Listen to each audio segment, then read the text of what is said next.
everyone, welcome to Project Kaleidoscope. My name is Megan McNaughton. And I'm Aaron Adams.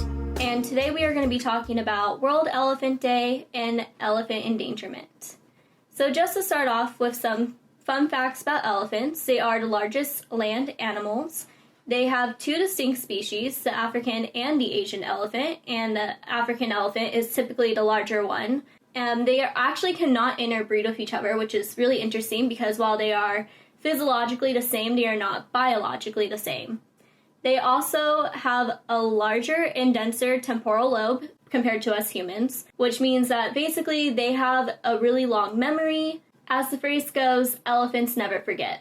They have a really long memory. And to go hand in hand with this, they are also very highly emotional animals.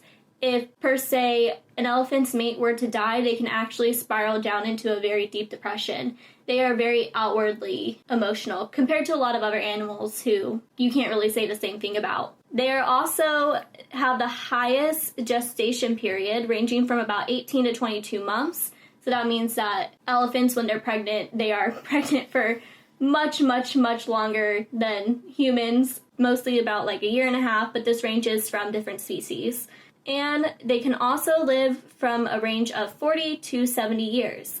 And why are elephants so important? Elephants are a keystone species, which means that they create and they maintain the ecosystems where they live. They also are the main contributors to helping other species like plants and other animals maintain and live within their ecosystem. They play a very vital role in the natural world. However, elephants are endangered. Very specifically, the Asian elephant is endangered while the African elephant is just vulnerable, but they were endangered in 1996. They were considered just vulnerable in 2019.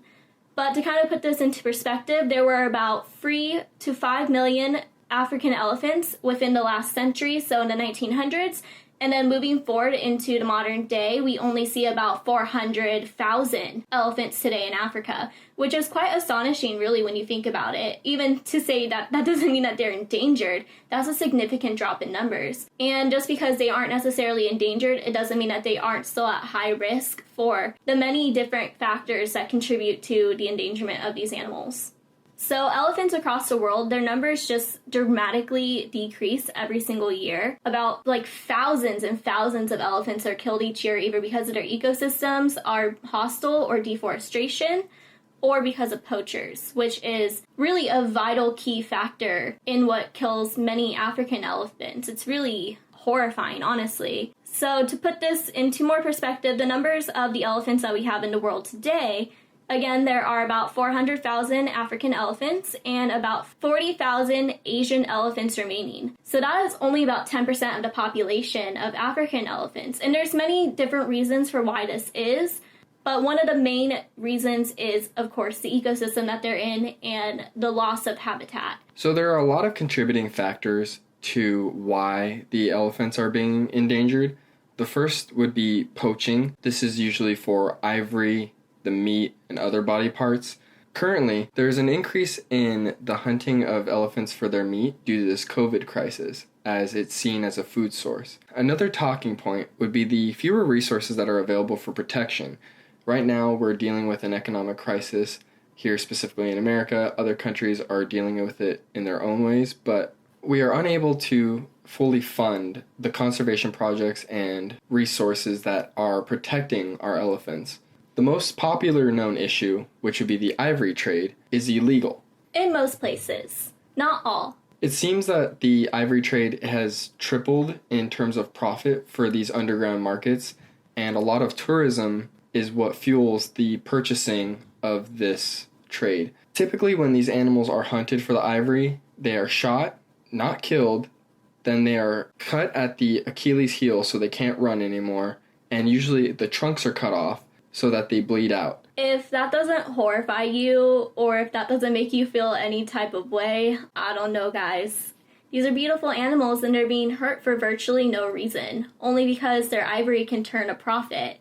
Specifically in China during 2010 to 2014, there was a triple in the price, and as it becomes more illegal and more hard to get, many people see this as like almost a challenge almost. They want to create this profit, right? So if people keep buying into the ivory trade, they're going to just keep doing it.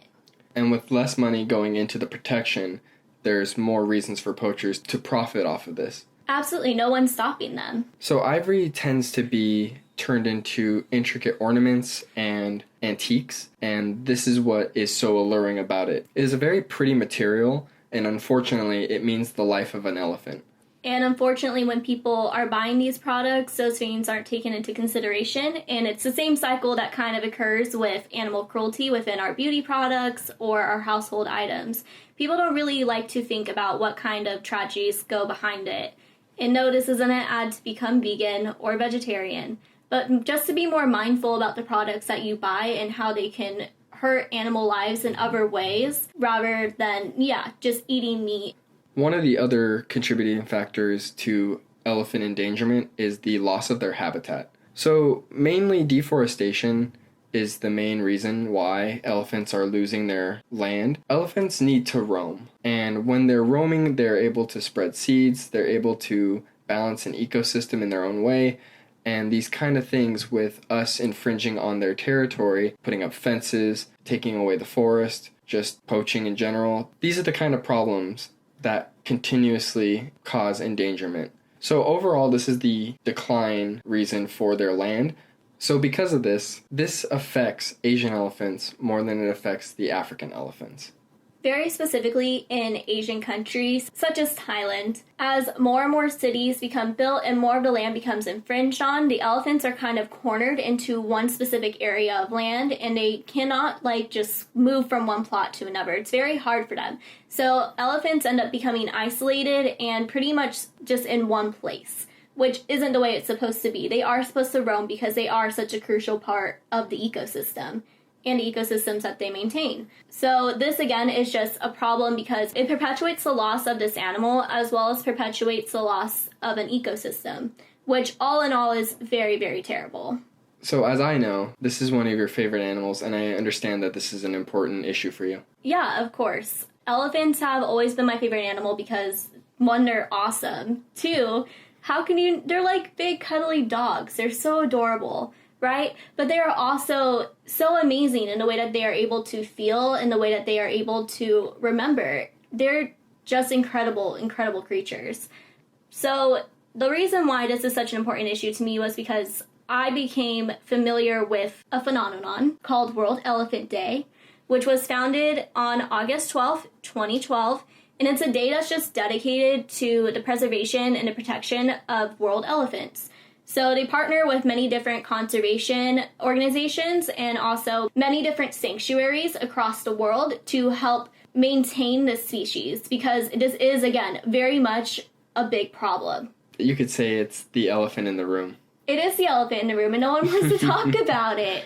But anyways, there are some ways that you guys can help. For starters, don't buy ivory. I feel like I shouldn't have to say that. It's a simple but effective way of showing that your support of the elephants is more than the poachers. Exactly. As we were saying earlier, the more you buy ivory or ivory products, the more it just fuels poachers because they're like, oh, okay, cool, so we're going to get profit. Let's just steadily increasingly kill animals, specifically elephants. It's supply and demand. It's supply and demand. Basic economics. A point we want to make is to please buy fair trade products when it comes from Africa. We're talking about coffee and wood. Buying fair trade makes sure that we are not endangering any more elephants. It keeps their systems intact, and it allows for their ecosystem to go untouched. That said, if you can, please donate to conservation organizations. If you go to worldelephant.org, you can find a whole list of different conservation products that they work with, and you can choose one to your liking. Again, if you can. Not everyone has the resources to do this, but this is also another way to make sure that their ecosystems stay intact while you're maintaining the livelihood of elephants.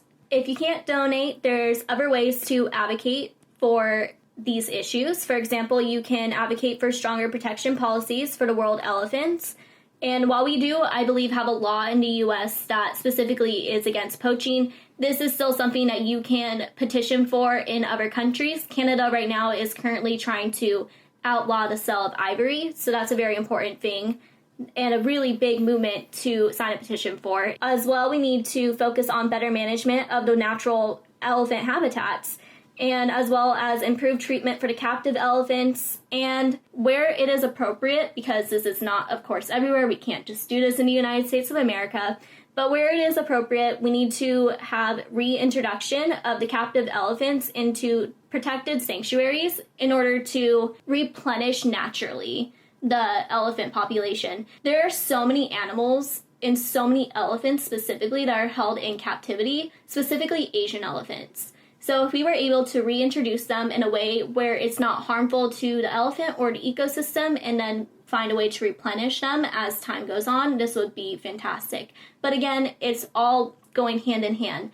Elephants' gestation periods are very, very long. They can't just replenish how humans can repopulate very quickly.